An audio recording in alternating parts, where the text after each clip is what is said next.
नमस्कार दोस्तों और ज्ञान के जिज्ञासु पथिकों। ओपन फॉर लर्न में आपका हृदय से स्वागत है। आज हम सब एक पल के लिए रुकते हैं, अपनी इस भागती हुई, शोर मचाती हुई और कभी न खत्म होने वाली इच्छाओं से भरी दुनिया से एक कदम पीछे हटते हैं। क्या आपने कभी महसूस किया है कि जितना हम पाने की कोशिश करते हैं उतना ही खोते जाते हैं? जितना हम जुड़ना चाहते हैं उतना ही अकेले होते जाते हैं, और जितना हम जीवन को नियंत्रित करने का प्रयास करते हैं उतना ही यह हमारी पकड़ से रेत की तरह फिसलता जाता है। यह कोई नई समस्या नहीं है। हजारों साल पहले, जब दुनिया आज की तरह जटिल नहीं थी, तब भी एक महान विचारक ने इस रहस्य को समझ लिया था। एक ऐसा रहस्य जो आज के दौर में शायद सबसे ज्यादा प्रासंगिक है। वह रहस्य है सादगी। आज हम यात्रा पर निकलेंगे उस प्राचीन चीनी दार्शनिक की दुनिया में जिन्हें दुनिया लाओ त्से के नाम से जानती है। लाओ त्से ने हमें बताया कि जीवन का परम सत्य, परम आनंद और परम शांति किसी बड़ी उपलब्धि में नहीं, बल्कि सहज और सरल होने में छिपी है। उनका दर्शन एक शांत नदी की तरह है, जो ऊपर से शांत दिखती है पर अपने भीतर ब्रह्मांड की गहराइयों को समेटे हुए है। तो अपनी चाय का कप थाम लीजिए, एक शांत कोना ढूंढ लीजिए और अपने मन के दरवाजे खोल दीजिए, क्योंकि अगले कुछ क्षणों में हम जो जानने और समझने वाले हैं वह शायद आपके जीवन को देखने का नजरिया हमेशा के लिए बदल दे। चलिए साथ मिलकर खोजते हैं कि कैसे सादगी ही जीवन का असली रहस्य है। अध्याय 1, लाओ त्से एक रहस्यमयी गुरु की गाथा। इससे पहले कि हम सादगी के गहरे सागर में गोते लगाएं, यह जानना जरूरी है कि हमारा मार्गदर्शन कौन कर रहा है। लाओ त्से कौन थे? इतिहास के पन्नों में लाओ त्से का अस्तित्व धुंध की तरह है महसूस होता है, पर स्पष्ट पकड़ में नहीं आता। उनका नाम तक एक उपाधि है जिसका अर्थ है पुराने गुरु या ओल्ड मास्टर। कहा जाता है कि वे 6ठी शताब्दी ईसा पूर्व में चीन में एक शाही अभिलेखागार के रखवाले थे। वे ज्ञान के अथाह भंडार के बीच रहते थे, लेकिन उनका मन ज्ञान के बोझ से नहीं बल्कि सत्य की खोज से भरा था। उनके बारे में सबसे प्रसिद्ध कहानी उनके प्रस्थान की है। कहते हैं कि जब लाओ त्से समाज की जटिलताओं, नैतिक पतन और कभी न खत्म होने वाले युद्धों से थक गए, तो उन्होंने सब कुछ त्याग कर पश्चिम की ओर एक भैंसे पर सवार होकर अज्ञात यात्रा पर निकलने का फैसला किया। जब वे राज्य की सीमा पर पहुंचे तो वहां के एक द्वारपाल यिन शी ने उन्हें पहचान लिया। वह जानता था कि यह कोई साधारण व्यक्ति नहीं बल्कि एक महान ज्ञानी है। उसने लाओ त्से से प्रार्थना की, गुरुवर, आप इस दुनिया को छोड़कर जा रहे हैं, लेकिन जाने से पहले कृपया मानवता के लिए अपने ज्ञान को शब्दों में अंकित कर दीजिए। लाओ त्से, जो मौन के उपासक थे, पहले तो हिचकिचाए, लेकिन द्वारपाल की सच्ची जिज्ञासा देखकर वे 3 दिनों के लिए वहीं रुक गए। और उन्होंने जो लिखा वह आज दुनिया के सबसे गहरे और रहस्यमयी ग्रंथों में से एक है, ताओ ते चिंग। यह कोई मोटा ताजा ग्रंथ नहीं है। यह मात्र 5000 शब्दों और 81 छोटी कविताओं या छंदों का एक संग्रह है। लेकिन इसका हर शब्द एक सूत्र है, एक बीज है जिसमें ज्ञान का पूरा जंगल छिपा है। और इसी ग्रंथ के हृदय में बसा है वह दर्शन जिसकी हम आज चर्चा कर रहे हैं, सादगी का दर्शन, ताओ के साथ जीने का दर्शन। लाओ त्से की कहानी हमें सिखाती है कि महान ज्ञान अक्सर सबसे शांत और सरल लोगों से आता है। वे शोर नहीं मचाते, वे बस जीते हैं, और उनका जीवन ही उनका संदेश बन जाता है। अध्याय 2, ताओ ब्रह्मांड का अनकहा नियम। लाओ त्से के दर्शन को समझने के लिए हमें उनके सबसे केंद्रीय विचार को समझना होगा, ताओ। ताओ क्या है? यह एक ऐसा प्रश्न है जिसका उत्तर शब्दों में देना लगभग असंभव है। लाओ त्से खुद ताओ ते चिंग की पहली पंक्ति में कहते हैं, जिस ताओ को बताया जा सकता है वह शाश्वत ताओ नहीं है। जिस नाम को लिया जा सकता है वह शाश्वत नाम नहीं है। इसका अर्थ है कि ताओ कोई वस्तु, कोई भगवान या कोई सिद्धांत नहीं है जिसे आप परिभाषित कर सकें। ताओ ब्रह्मांड की वह सहज, स्वाभाविक, अदृश्य शक्ति है जिससे सब कुछ उत्पन्न भी होता है, जिसमें सब कुछ पलता है और अंत में जिसमें सब कुछ विलीन हो जाता है। इसे ऐसे समझें, ये नदी का बहाव है जो बिना किसी प्रयास के समुद्र की ओर अपना रास्ता खोज लेता है। ये बीज के अंदर की शक्ति है जो उसे एक विशाल वृक्ष में बदल देती है। यह ऋतुओं का चक्र है जो बिना किसी कैलेंडर के समय पर आता और जाता है। यह आकाश का खालीपन है जो तारों, ग्रहों और आकाश गंगाओं को धारण करता है। ताओ कोई योजना नहीं बनाता, फिर भी सब कुछ पूरी तरह से व्यवस्थित है। ताओ कोई प्रयास नहीं करता, फिर भी सारे काम सहजता से पूरे हो जाते हैं। यह ब्रह्मांड का परम फ्लो है। तो इसका सादगी से क्या संबंध है? लाओ त्से कहते हैं कि जीवन में दुख, तनाव, और संघर्ष तभी पैदा होता है जब हम इस सहज ताव के विरुद्ध जाने की कोशिश करते हैं। जब एक पेड़ हवा के झोंकों के साथ झुकने के बजाय अकड़ कर खड़ा रहता है तो वह टूट जाता है। जब नदी सीधी रेखा में बहने की जिद करती है और पहाड़ों से टकराती है तो वह अपनी ऊर्जा खो देती है। ठीक इसी तरह जब इंसान अपनी छोटी छोटी इच्छाओं, अपने अहंकार और अपनी योजनाओं को ताव से बड़ा मान लेता है तो वह संघर्ष और पीड़ा को जन्म देता है। सादगी का अर्थ है ताव के साथ फिर से जुड़ जाना। इसका अर्थ है जीवन की नदी में तैरने की कोशिश करने के बजाय खुद को उसके बहाव के साथ बहने देना। यह नियंत्रण छोड़ने और भरोसा करने की कला है। यह समझने की कला है कि ब्रह्मांड हमसे ज्यादा बुद्धिमान है। अध्याय 3, सादगी का पहला स्तंभ भौतिक सादगी, कम में ज्यादा खोजना। जब हम सादगी शब्द सुनते हैं तो सबसे पहले हमारे मन में भौतिक वस्तुओं का ख्याल आता है। कम कपड़े, छोटा घर, कम सामान। लाओ त्से के लिए यह सादगी का एक महत्वपूर्ण हिस्सा था, लेकिन यह सिर्फ शुरुआत थी। आज की दुनिया हमें लगातार एक ही मंत्र सिखाती है, और अधिक, मोर, और बड़ा घर, और नई कार, और लेटेस्ट फोन, और ज्यादा कपड़े। हम चीजों को जमा करने में लगे हैं, यह सोचकर कि वे हमें खुशी, सुरक्षा और सम्मान देंगी। लेकिन लाओ त्से हमें एक बिल्कुल विपरीत दृष्टिकोण देते हैं। वे कहते हैं, जिसे पता है कि उसके पास पर्याप्त है वही असली धनी है। सोचिए, यह कितना क्रांतिकारी विचार है। असली अमीर वह नहीं जिसके पास सबसे ज्यादा है, बल्कि वह है जिसे सबसे कम की जरूरत है। भौतिक सादगी का मतलब गरीबी या अभाव में जीना नहीं है। इसका मतलब है अपनी जरूरतों और अपनी इच्छाओं के बीच के अंतर को समझना।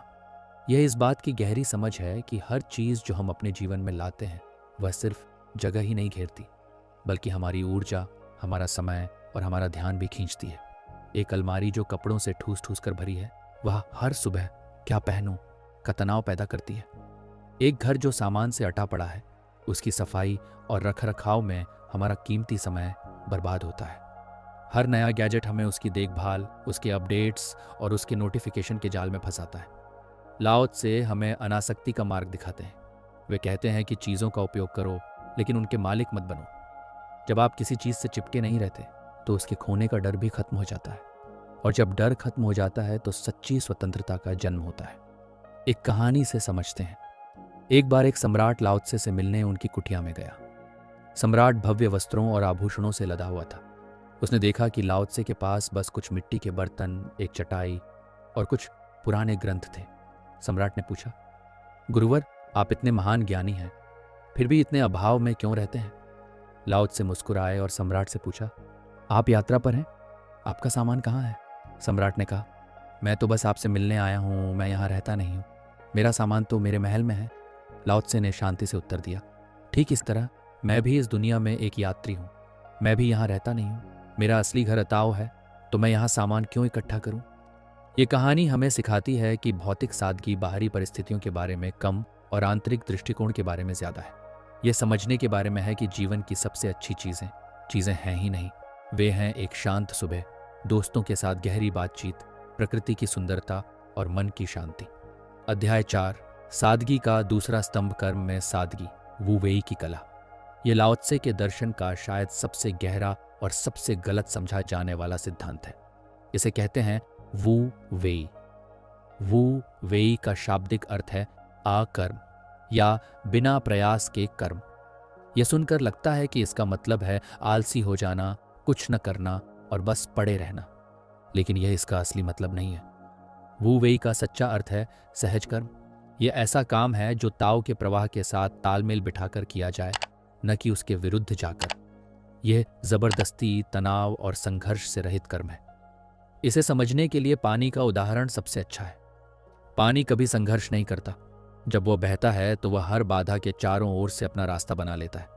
अगर सामने चट्टान आती है तो वह उससे लड़ता नहीं, बल्कि उसके पास से निकल जाता है या उसके ऊपर से बह जाता है। वह हमेशा सबसे कम प्रतिरोध का रास्ता चुनता है। फिर भी पानी में चट्टानों को काटने और पहाड़ों को आकार देने की शक्ति होती है। यही वू वेई की शक्ति है। आधुनिक जीवन में वू वेई को कैसे समझें? हमारा जीवन तनाव और बर्नआउट से क्यों भरा है? क्योंकि हम हर समय ताओ के प्रवाह के विरुद्ध तैरने की कोशिश कर रहे हैं। हम उन परिणामों को नियंत्रित करने की कोशिश करते हैं जो हमारे हाथ में नहीं है।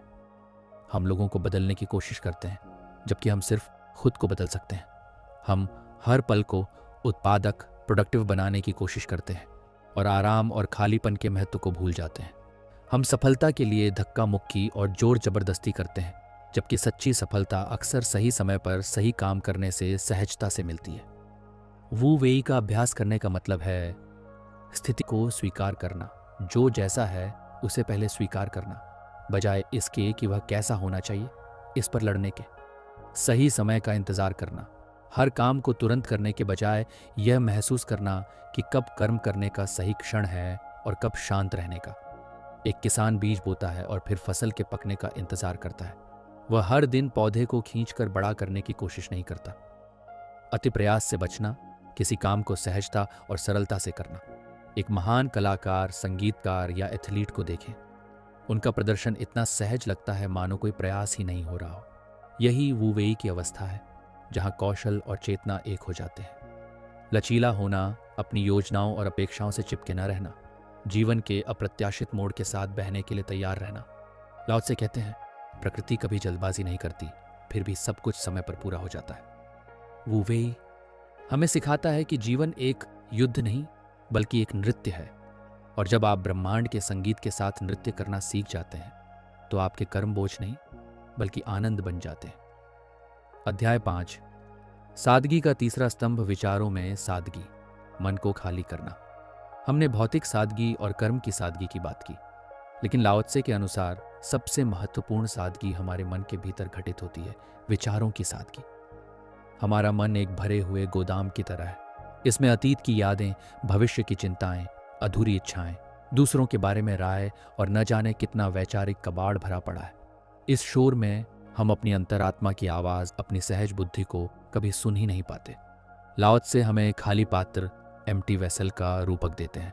वे कहते हैं, हम मिट्टी को गूंथकर एक बर्तन बनाते हैं, लेकिन बर्तन के अंदर का खालीपन ही है जो उसे उपयोगी बनाता है।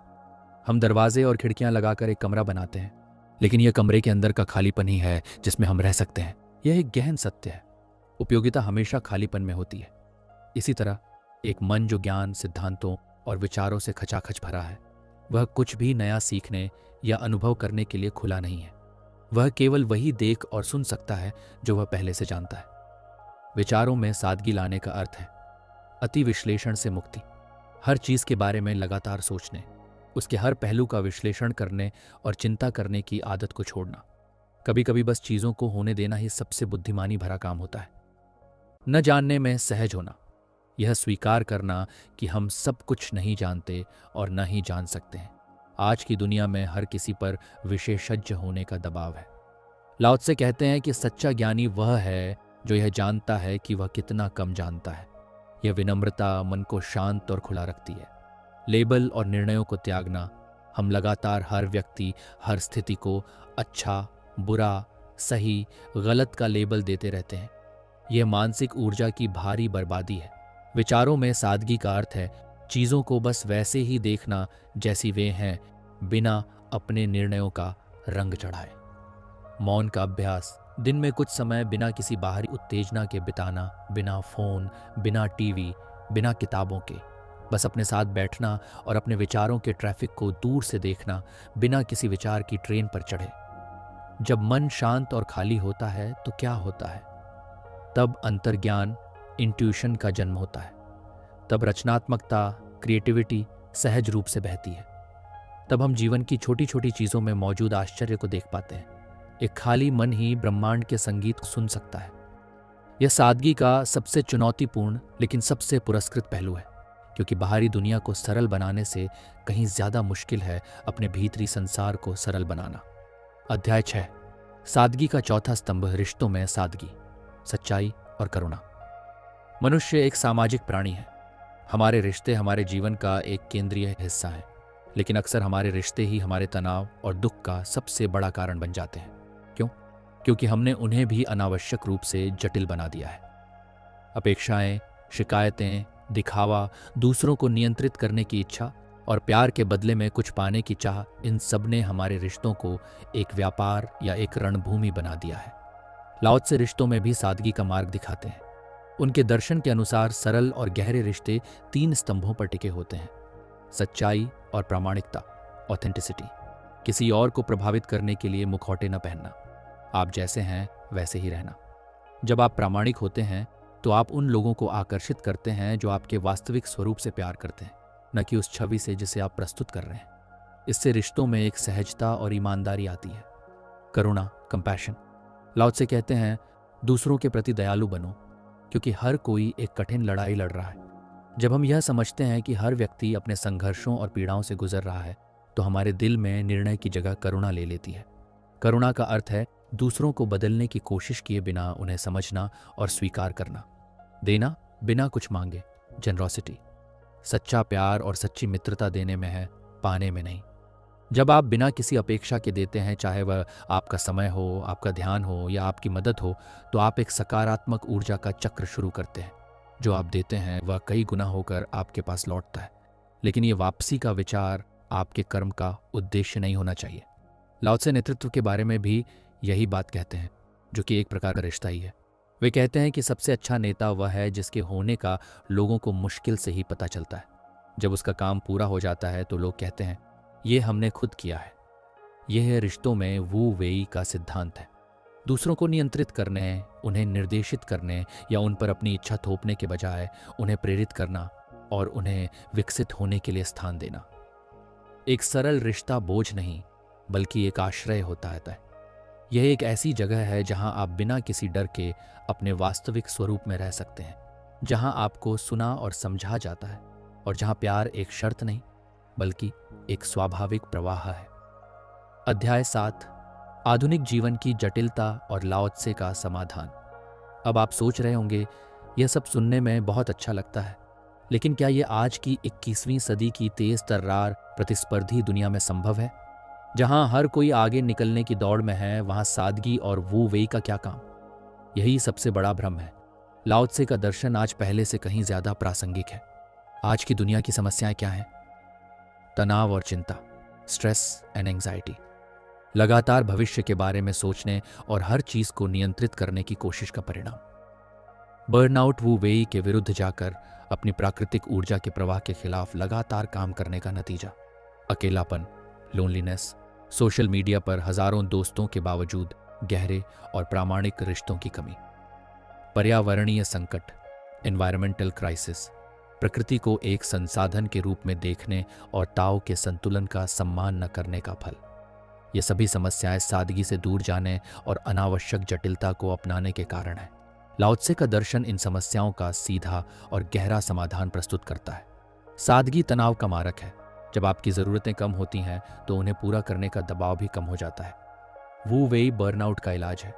ये हमें हमारी ऊर्जा का सम्मान करना और प्रवाह के साथ काम करना सिखाता है, न कि उसके विरुद्ध। प्रामाणिकता अकेलेपन को दूर करती है। यह सतही कनेक्शनों के बजाय गहरे और सार्थक रिश्तों को जन्म देती है। ताओ का सम्मान हमें प्रकृति से जोड़ता है। यह हमें सिखाता है कि हम प्रकृति से अलग नहीं बल्कि उसी का एक हिस्सा हैं। सादगी का अर्थ आधुनिक जीवन से भागना नहीं है। आप तकनीक का उपयोग कर सकते हैं। आप एक महत्वाकांक्षी करियर बना सकते हैं। आप एक आधुनिक शहर में रह सकते हैं। सादगी बाहरी परिस्थितियों को बदलने के बारे में उतनी नहीं है जितनी कि उन परिस्थितियों के प्रति अपने आंतरिक दृष्टिकोण को बदलने के बारे में है। यह मल्टीटास्किंग के बजाय सिंगल टास्किंग चुनने के बारे में है। ये ऑनलाइन अनुमोदन, ऑनलाइन वैलिडेशन की तलाश करने के बजाय आंतरिक शांति खोजने के बारे में है। ये उपभोग, कंजम्पशन के बजाय सृजन, क्रिएशन और जुड़ाव, कनेक्शन को प्राथमिकता देने के बारे में है। लाओ त्से हमें कमजोर नहीं बल्कि बुद्धिमान बनना सिखाते हैं। वे कहते हैं, जो नरम है वह कठोर पर विजय प्राप्त करता है, जो शांत है वह उतावले पर विजय प्राप्त करता है। पानी की तरह बनो, सतह पर नरम लेकिन भीतर अदम्य शक्ति के साथ। यही आधुनिक दुनिया में सादगी के साथ जीने का रहस्य है। तो दोस्तों, हमारी यह यात्रा अपने अंतिम पड़ाव पर आ पहुंची है। हमने लाओ त्से के रहस्यमयी व्यक्तित्व से शुरुआत की, ताओ के ब्रह्मांडीय नृत्य को समझा और सादगी के 4 स्तंभों भौतिक, कर्म, विचार और रिश्तों में की गहराइयों को छुआ।